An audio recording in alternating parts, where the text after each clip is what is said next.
네, 어제 아시아 증시도 해외 증시의 급락에 영향을 받으면서 일제 좀 큰 폭의 조정을 나타냈습니다. 오늘 장에 좀 반등을 기대할 수 있을까 좀 살펴보도록 하겠습니다. 중국금융연구소의 조용찬 수석연구원입니다. 연구원님 안녕하세요. 네, 안녕하십니까? 네, 안녕하세요.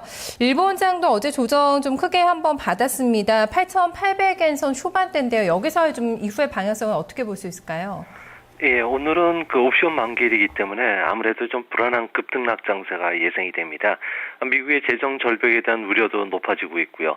또 유럽위원회가 유럽권의 내년도 성장 전망치를 1%에서 0.1로 하향 조정을 했는데요. 이로 인해서 엔고가 지금 재현이 되고 있습니다.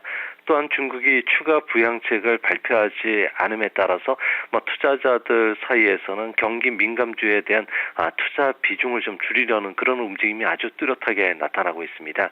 니케이 평균 주가 8,800엔대 이하에서는 일본은행이 상장지수 펀드인 ETF의 매수에 나설 것으로 보여지기 때문에 주가 하락폭은 크지는 않겠지만 증시가 그 불확실성을 싫어하는 그런 속성상 기간 조정은 좀 피할 수 없지 않나 보여집니다.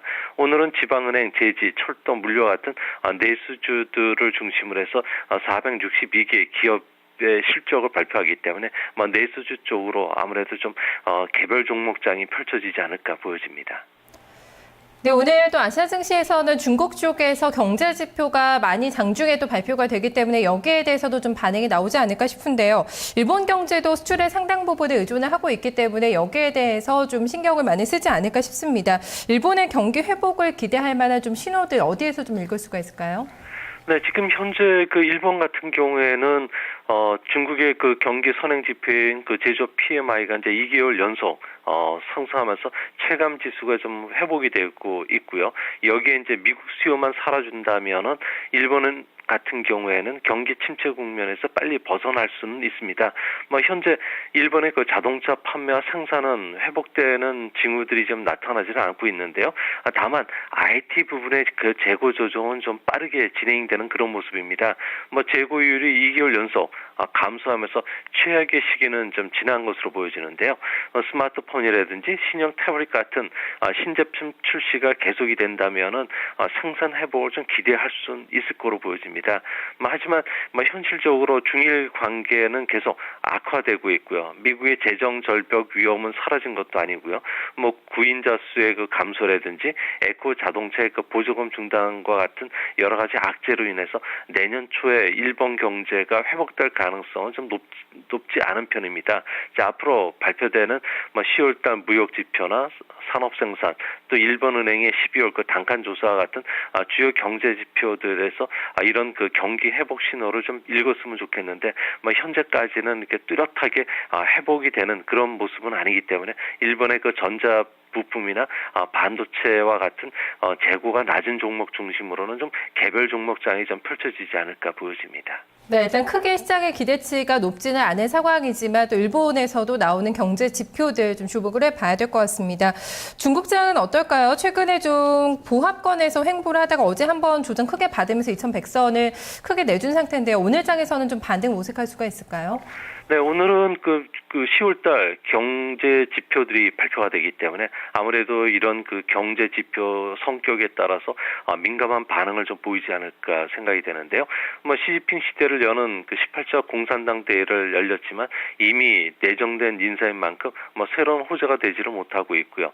당대회 개막식에서도 환경 중시라든지 차세대 성장 모델 구축에 매진하겠다고만 밝혔고 시장이 원했던 대규모 인프라 투자를 통한 빠른 경기 회복은 사라진 것이 아무래도 투자 심리에 악영향을 지금 미치고 있습니다. 주가 하락 위험은 적지만 무엇보다도 그 안정을 원하는 증권 당국들이 연기금을 통해서 주식 매수할 가능성은 좀 항상 열려 있는 편인데요. 오늘은 그 물가 지표가 만약에 안정이 된다면은 그동안의 투자 규제를 완화시켜주거나 부동산 개발자에 대해서 대출을 조금 더 늘려줄 수 있기 때문에 아무래도 이런 그 부동산 관련주 그리고 철도 투자를 늘림에 따라서 철도 관련주들이 조금 부각되지 않을까 보여집니다. 네, 최근에 보면은 중국에서 유럽의 국채 매입을 좀 중단한 것 같습니다. 사지를 않고 있는데요. 지금 정권이 교체가 된 이후에는 중국이 다시 좀 유럽의 국채 매입을 시작할 가능성이 있을까요? 네, 아무래도 그 위안화 절상 압력을 낮추기 위해서라도 중국은 외환 보유고에서 한 20% 전후는 계속적으로 유로 채권을 좀 사줘야 되지 않을까 보여집니다. 이제 문제는 유럽과 중국이 지금 태양광 패널 그리고 여러 가지 수출 제품에 대해서 통상 마찰이 지금 확대되고 있기 때문에 뭐 대가 없이 잘 사는 그 유럽에 대해서 지원하는 거에 대해서 중국의 그 보수 지도자들이 상당히 좀 난색을 지금 표명을 하고 있다 그럽니다. 뭐 남부 유럽 국가들에 대한 지원은 뭐 중국에 대해서 중국이 시장주의를 지금 인정을 받는다든지 첨단 기술 제품에 대해서 수출 허가라든지 그리고 정부가 투자를 보장하는 식의 그 정책이 나오지 않고서는 뭐 즉각적으로 지원이 좀 어려운 그런 모습입니다. 하지만 기업이나 개인들은 유로 투자들이 계속 하고 있는데요. 뭐 스페인이나 포르투갈, 이탈리아에 대한 뭐 첨단 제조업뿐만 아니라 은행 그리고 명품 기업들을 계속 지분을 좀 늘려가는 그런 모습입니다.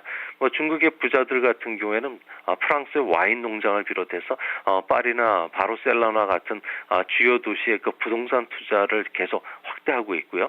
뭐 미술품이라든지 경주마 그리고 경주형 그 비둘기 같은 경우를 그 사들이고 있기 때문에 앞으로도 그 기업과 개인들을 중심으로 해서 유로 투자는 계속 일어날 것으로 보여집니다.